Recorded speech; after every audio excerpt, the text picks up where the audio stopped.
بسم اللہ الرحمن الرحیم. مطالب قرآن کا بیان. حاضرین محترم، یہ ہمارے سلسلے کی 23ویں تقریر ہے. تاریخوں کی اہمیت آپ کے پیش نظر ہے اور ان تاریخوں کو اگر آپ اپنی تاریخوں سے ملائیں تو آپ محسوس کریں گے کہ ہم انتہائی خاص اوقات میں رمضان سے متعلق داخل ہو رہے ہیں.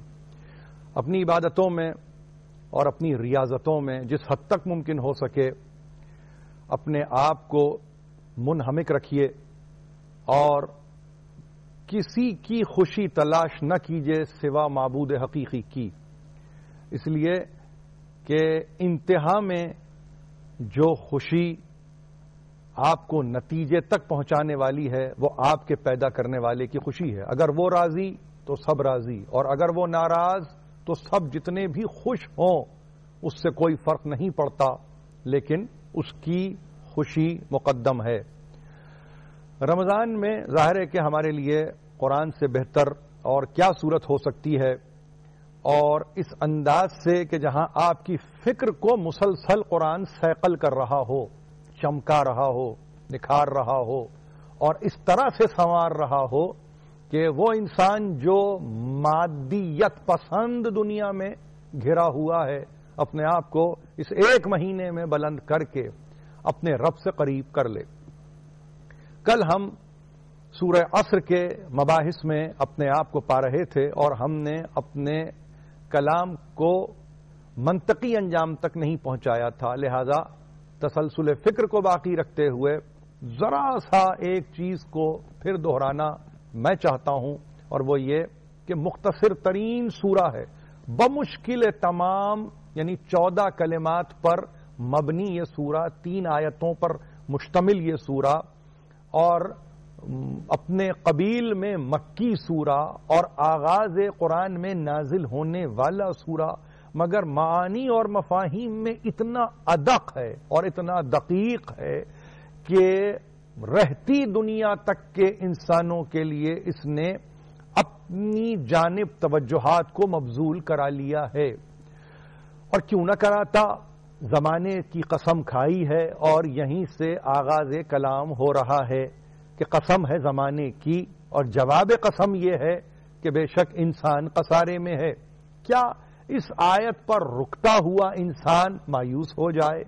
کیا اس آیت کی تلاوت کرتا ہوا انسان نا امیدی کا شکار ہو جائے؟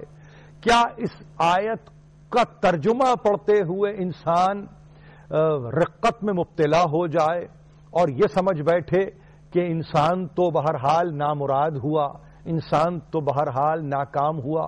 اور پھر آج کی دنیا میں نوجوانوں کے لیے ظاہر ہے کہ فکر اور بڑھ جاتی ہے کہ جب وہ اس طرح کی آیتوں کا مطالعہ کریں اور ڈیفینیٹ ٹرمز میں جب ان تک ترجمہ یہ پہنچے کہ انسان خسارے میں ہے یا گھاٹے میں ہے، تو اس کے بعد وہ یہ کہتے ہوئے پائے جاتے ہیں ہم جتنا ہی کچھ کیوں نہ کریں خسارے تو اٹھانا ہی ہے، ہمیں نقصان میں تو رہنا ہی ہے، مگر اس استثنائی صورت پر توجہ کم کرتے ہیں اور اس طرح سے توجہ کو اپنی شامل حال نہیں کرتے جس کے نتیجے میں یہ نا امیدی کی صورت امید میں بدل جائے، یہ کیفیت ایسی کہ جس میں انسان کا خسارہ انسان کی منفعت میں تبدیل ہو جائے.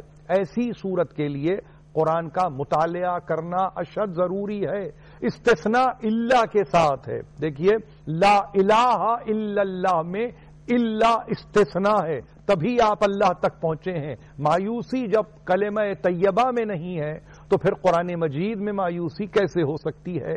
لا الہ الا اللہ کے پڑھنے والے جب اللہ کے بعد اللہ کو اپنے مطالعے میں اور مشاہدے میں لاتے ہیں تو کلام مجید کو پڑھتے ہوئے الا الذین آمنوا وعملوا الصالحات سے گھبرا کیوں جاتے ہیں؟ یقیناً انسان کے تعلق سے یہ اعلان ہے، یعنی یہ عمومی بات ہے جو قرآن نے کہی کہ انسان خسارے میں ہے. یہاں کسی جینڈر کا تذکرہ نہیں ہو رہا ہے، یہاں کسی خاص قبیلے کا تذکرہ نہیں ہو رہا ہے، بلکہ پوری کیفیتوں میں سمیٹا ہوا انسان، قیامت تک کے لیے آنے والا انسان، سب اس میں شامل ہیں کہ انسان خسارے میں ہے، بشرطے کہ وہ کچھ پری ریکویزٹس ہیں ان پر اگر عامل ہو جائے تو وہ خسارہ یا وہ خسران یا وہ نقصان پھر فائدے ہی میں بدلنے والا ہے. الا الذین آمنوا وعملوا الصالحات، اور پھر نہیں ہے سوا وہ محفوظ رہتے ہیں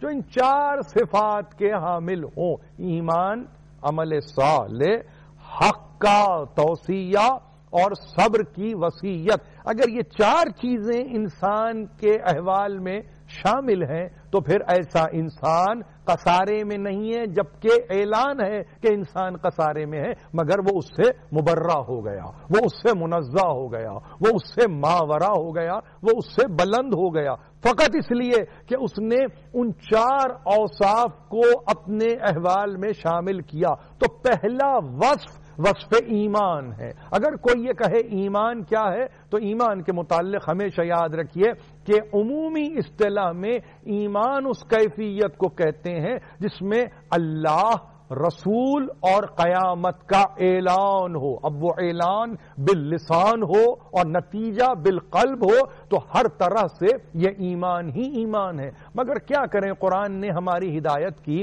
اور یہ کہا قالت الاعراب آمنا قل لم تؤمنوا ولكن قولوا اسلمنا ولما يدخل الايمان في قلوبكم. دیکھیے قرآن مجید نے ایک عجیب منزل پر آپ کو لے جانے کی کوشش کی ہے کہ یہ عرب بدو تمہارے پاس آتے ہیں اے حبیب اور کہتے ہیں ہم ایمان لے آئے. تم ان سے کہو کہ نہیں، تم تسلیم ہو گئے، تم نے اپنے سر کو جھکا لیا ہے، تم نے اپنے سر کو نیچا کر لیا ہے، وگرنہ ایمان کا تعلق قلب سے ہے اور ابھی تو ایمان تمہارے دلوں میں راسخ ہی نہیں ہوا. تو اس کا مطلب یہ ہوا کہ زبانی کلامی ایمان کا تذکرہ کرنا فقط زبانی ہوگا، لیکن اگر وہ ایمان راسخ فی القلب ہو جائے تو پھر ایمان بالقلب ہوگا. ایسی صورت میں اللہ پر ایمان، اس کے رسول پر ایمان اور یقیناً یوم آخرت پر ایمان. ایمان باللہ، ایمان بالانبیاء یا مرسلین اور ایمان بالیوم الآخر حتماً اصول میں ہے، دین کے اصل میں ہے. لیکن اس کے ساتھ ساتھ ذرا سی فکر اگر آپ اپنی وسیع کریں اور فکر کو توسیع دیں تو آپ جانیں گے کہ مسئلہ توحید یعنی ایمان باللہ ممکن نہیں ہے جب تک کہ آپ اس کی عدالت میں معلن نہ ہو جائے. شہد اللہ انہ لا الہ الا ہو والملائکۃ واولو العلم قائما بالقسط.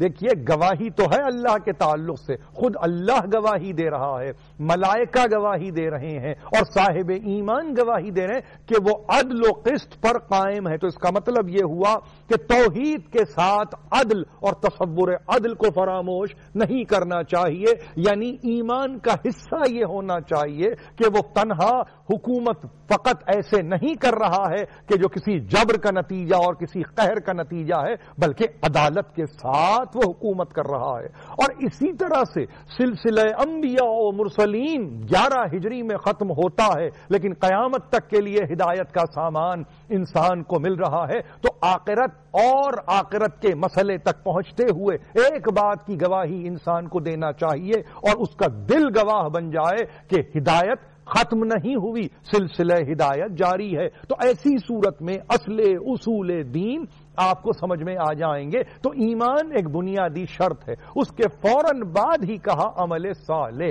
وہ جو ایمان لائے اور جو عمل صالح اختیار کرتے ہیں، یہ اختیاری عمل ہے. اس لیے اختیاری عمل ہے کہ عقل کے نتیجے میں صالحات کو بجا لانا ہے، سیئات سے اپنے آپ کو بچا لینا ہے. یعنی صالحات کا تعلق عقل انسانی سے ہے، سیئات سے بچنا بھی عقل انسانی کا نتیجہ ہے. لہذا وہ جو عمل صالح اختیار کرتے ہیں، اس کی مثال ایسے ہی ہے جیسے کہ آپ سے کوئی یہ کہے کہ آپ کسی شجر کی تمنا میں جیے جا رہے ہو مگر ابھی آپ نے تخم ہی زمین کے حوالے نہ کیا ہو. یہی عمل صالح کی کیفیت ہے. یعنی اس کی امکانی تشریح، عمل صالح کی امکانی تشریح یہ ہے کہ یہ وہ شجر ہے جس کے لیے تخم کی ضرورت ہے، تخم کے لیے ایسی زمین کی ضرورت ہے جو قابل کاشت ہو، جس میں کاشت ممکن ہو۔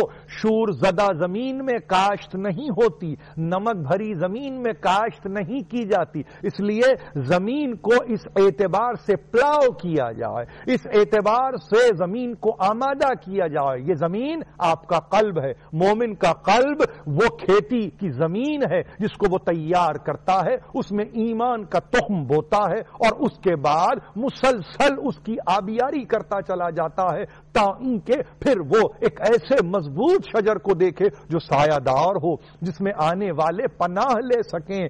وہ انسان جو چلچلاتی دھوپ میں آتا ہو وہ اس شجر کے نیچے آ کے ایک مرتبہ سانس لے سکے۔ تو اس کا مطلب یہ ہوا کہ ایمان تخم ہے، عمل صالح اس کا شجر ہے، اور شجر ایسا جو باثمر ہو۔ شجر نہیں ہے اگر اس میں ثمر نہیں ہے۔ یقیناً اشجار کی بھی اقسام ہیں، مگر وہ شجر مکمل شجر کہلاتا ہے جو بارور ہو، جو ثمر بار ہو، جو پھل دیتا ہو، نہ صرف پھل دیتا ہو بلکہ ذائقے دار پھل دیتا ہو۔ تو ایمان اپنی امکانات میں ایک ایسے شجر کا نام ہے جو ثمر بار ہے، جو بارآور ہے، جس سے ثمر ملتا ہو، اور وہ ثمر جو آپ کی دنیاوی لذات، جو نعمات ہیں، ان کو اس انتہا پر لے جاتا ہو کہ انتہا یعنی آخرت میں آپ کو اس سے فائدہ ہی ملتا ہو، نقصان نصیب نہ ہوتا ہو۔ تو اس کا مطلب یہ ہوا ایمان اور ایمان کے بعد عمل صالح۔ ان دو چیزوں سے گزرنے کے بعد دو اور باتیں رہ جاتی ہیں، وہ بھی اوصاف خاص ہیں۔ ایک حق کے تعلق سے نصیحت، حق کے تعلق سے تاکید، حق کے تعلق سے ایک مرتبہ تنبیہ یا تعدیب، اور صبر کے تعلق سے وصیت۔ دیکھیے حق کی ضد ہے باطل، اور قرآن مجید نے اس لفظ کو اتنی مرتبہ استعمال کیا ہے، کبھی دین حق کے تعلق سے، کبھی کتاب حق کے تعلق سے، کبھی یوم حق کے تعلق سے، کبھی مولائے حق کے تعلق سے، ثم ردوا الی اللہ مولاہم الحق۔ یہ کلام مجید ہے، تمہیں پھیر دیا جائے گا تمہارے رب کی طرف جو مولا ہے، حق کا مولا ہے، یعنی وہ حق کی طرف لے جانے والا ہے، اور ایسا کہ جو تمہاری رہنمائی کرنے والا ہے، رہبری کرنے والا ہے، تمہارا دوست ہے۔ مولا بمانی دوست، ولی ہے، تمہارا دوست ہے، اور دوست ہی نگہبان ہوتا ہے، نگہدار ہوتا ہے، نگہداشت کرنے والا ہوتا ہے۔ تو یہ حق ہے، کہیں اس کو باطل کا لبادہ نہ اڑا دینا۔ حق رہے، لا تلبسوا الحق بالباطل وتکتموا الحق وانتم تعلمون۔ قرآن مجید نے اس آیت کو صرف کیا ہے یہ کہہ کر کہ کہیں ایسا نہ ہو کہ تم باطل کو حق کا لبادہ اڑا کے کیموفلیج کر دو اور یہ تم کہنے لگو کہ یہ اصل میں حق ہے۔ نہیں، باطل رہے گا، جتنا ہی حق کا لبادہ اس کو اڑا دیا جائے وہ حق نہیں بنتا۔ حق اپنی کیفیت میں، اپنی استعداد میں، اپنی ماہیت میں، اپنے کم و کاست میں حق ہی رہتا ہے۔ لباس کی تبدیلی سے باطل حق نہیں بن سکتا، دستار کی تبدیلی سے باطل حق نہیں بن سکتا۔ بالکل ایسے ہی، اور یہ دوسرا حکم ہے کہ ہاں جب حق کی معرفت ہو جائے، حق کی پہچان ہو جائے تو پھر کتمان حق نہ کرنا، یعنی حق کو چھپانا کبھی نہیں۔ یہ ایک ایسا پیغام ابدی کی صورت میں ہے کہ یہاں بیٹھے ہوئے مسلمان ہو یا بیرون ممالک بیٹھے ہوئے مسلمان ہو، سب کے لیے یہ کہا معلن بالحق ہو جاؤ۔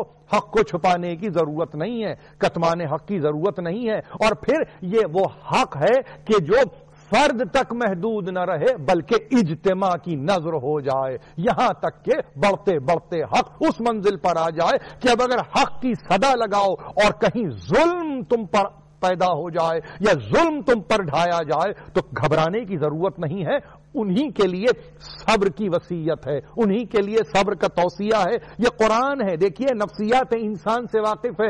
وہ انسان جو ایمان کے ساتھ چلا، عمل صالح اختیار کرتا ہوا آگے بڑھا، حق کا معلن بن گیا۔ اب جب حق کا معلن بن گیا تو نتیجے میں صبر کی منزل پر آ گیا۔ قرآن جانتا تھا کہ انسان کے لیے دقتیں ہیں، انسان کے لیے مشکلیں ہیں، انسان کے لیے زحمتیں ہیں۔ ایمان کا اعلان کر دینا آسان کام نہیں ہے، اور اعلان ایمان کے بعد عمل صالح اختیار کرنا اور ایک گونا مشکل بات ہو جاتی ہے، چجائے کہ اس کے بعد اعلان حق، معلن حق بالحق، حق پر رہتے ہوئے حق کا اعلان کرنا اور زحمت، اور پھر انتہا یہ کہ قیامت تک کے لیے آنے والا وقت، اس تک اگر ظلم کی کوئی صورت پیدا کر رہا ہے اور اس پر ظلم ڈھا رہا ہے تو اس کو ظلم کے مقابلے پر صبر کی منزل پر آ جانا چاہیے. یعنی ظلم کے خلاف صبر ایک ایسی حقیقت کا نام ہے کہ جو بالکل اپنے طور پر مقابلے کی شے ہے. یعنی صبر کمزوری کی علامت نہیں ہے. کہیں ہمارے سننے والے یہ نہ سمجھیں کہ صبر بمانی کمزوری. صبر کمزوری نہیں ہے، صبر کمی نہیں ہے، صبر خامی نہیں ہے، صبر کسی صورت کمپرومائز کرنا نہیں ہے، بلکہ صبر ظلم کے خلاف ڈٹ جانے کا نام ہے. اعلان حق کے بعد صبر کی منزل پر آ جانا ایسے ہی ہے کہ اگر کہیں ظلم روا رکھا جا رہا ہو تو پھر ایک مرتبہ انسان صابر بن جائے، اور پھر صابر بن جائے تو اس کے لیے قرآن نے کہا یا ایھا الذین آمنوا استعینوا بالصبر والصلاۃ ان اللہ مع الصابرین. اب دیکھیے وہ جس نے کہ تعلیم دی تھی ایاک نعبد و ایاک نستعین، ہم تیری ہی عبادت کرتے ہیں، تجھ ہی سے مدد چاہتے ہیں، اس نے فوری طور پر ایک وسیلہ بتا دیا، ایک ذریعہ بتا دیا، ایک واسطہ اور راستہ بتا دیا کہ دیکھو اے ایمان والو، تم استعانت مانگو، صبر سے استعانت مانگو، صبر سے مدد مانگو. کیا اللہ سے مدد مانگنا صبر سے مدد مانگنا نہیں ہے؟ نہیں، حتمن ہے، مگر کبھی کبھی یہ عقل کی تفہیم کے لیے کہ کہیں تم ظاہر لفظ ترجمے الجھ کر نہ رہ جاؤ بلکہ اس کی اصل حقیقت تک پہنچو، تو دیکھو صبر سے استعانت مانگو. صابر ہی کے لیے زیبا ہے کہ اب وہ صلاۃ پر آ جاتا ہے، صابر ہی کے لیے زیبا ہے کہ وہ مصلی پر آ جاتا ہے. بے صبرہ نمازی نہیں ہوتا، بے صبر انسان اچھا نمازی نہیں ہوتا. صبر کا دامن جس کے ہاتھ سے چھوٹ جائے وہ نمازی ہی نہیں ہے. قرآن کی روح سے دیکھو تم سے کہا جا رہا ہے اے ایمان والو استعینوا بالصبر والصلاۃ، صبر کے بعد صلاۃ ہے. صلاۃ یعنی قیام کی حالت، انسان کا نماز کے تعلق سے کھڑا رہنا اس کی نشاندہی کرتا ہے کہ وہ صابر ہے، یعنی صبر کرتا ہے. مگر رخصت ہوتے ہوتے ایک بات جو میں آپ سے کرنا چاہوں گا وہ بات بڑی اہم ہے. کس کو یہ حق پہنچتا ہے کہ وہ نصیحت کرے؟ کس کو یہ حق پہنچتا ہے کہ وہ تاکید کرے؟ کس کو یہ حق پہنچتا ہے کہ وہ وصیت کرے؟ وصیت دو صورتوں میں ہوتی ہے، سفر پہ جاتے ہوئے وصیت، مرنے سے پہلے وصیت. دونوں ہی صورتوں میں وصیت کے قابل وہ انسان ہوتا ہے جو ساری زندگی اس پر عمل کرتا رہا ہو. جو شخص عامل ہی نہ رہا ہو اس کو وصیت کا حق نہیں ہوتا. وصیت کسی فیشن کا نام نہیں ہے، وصیت کسی رسم کا نام نہیں ہے، وصیت کسی ایسی صورت کا نام نہیں ہے کہ آپ یہ کہیں کہ اس کا کرنا بس ضروری ہے. نہیں، جیسے نماز، آپ اگر یہ کہیں نماز پڑھنا ہے لیکن نماز کو پڑھتے ہوئے اگر نماز پڑھنے والا ریا کے ساتھ پڑھ رہا ہو، کینے کے ساتھ پڑھ رہا ہو تو وہ نماز نہیں ہے. بعین ہی وصیت کرنے والا مسلمان اس وقت وصیت کرتے ہوئے اچھا لگتا ہے کہ جب وہ اس پر خود عامل رہا ہو، جس کا ایمان نہ ہو، جو عمل صالح نہ کرتا ہو، جس نے کبھی حق کی گفتگو نہ کی ہو، جس نے کبھی صبر ہی نہ کیا ہو، اس کو حق وصیت کا کیا پہنچتا ہے، اس کو حق تاکید کا کیا پہنچتا ہے، اس کو حق نصیحت کا کیا پہنچتا ہے. بیرون ملک رہنے والے تمام مسلمان، عالم اسلام میں مسلمان، فقط پاکستان کے مسلمان نہیں، جو کوئی بھی مسلمان ہو، لازم ہے کہ وہ اپنے آپ کو اس منزل پر اس وقت لائے کہ جب وہ عامل ہو. اور اب فرد معاشرے کی تعلیم کرے، اور یہ قابلیت اسی وقت پیدا ہوگی کہ جب فرد مضبوط ہوگا. اسی دعا کے ساتھ رخصت ہوتے ہوئے کہ پروردگار مملکت خدا داد پاکستان کے ہر فرد کو نیک توفیق دے، نیک ہدایت دے، اچھا مسلمان بنا، سورہ عصر پر کاربند مسلمان بنا. خدا داد پاکستان، مملکت خدا داد پاکستان کی حفاظت فرما، مملکت کو دوام نصیب فرما، ملت کو متحد فرما. وآخر دعوانا ان الحمد للہ رب العالمین.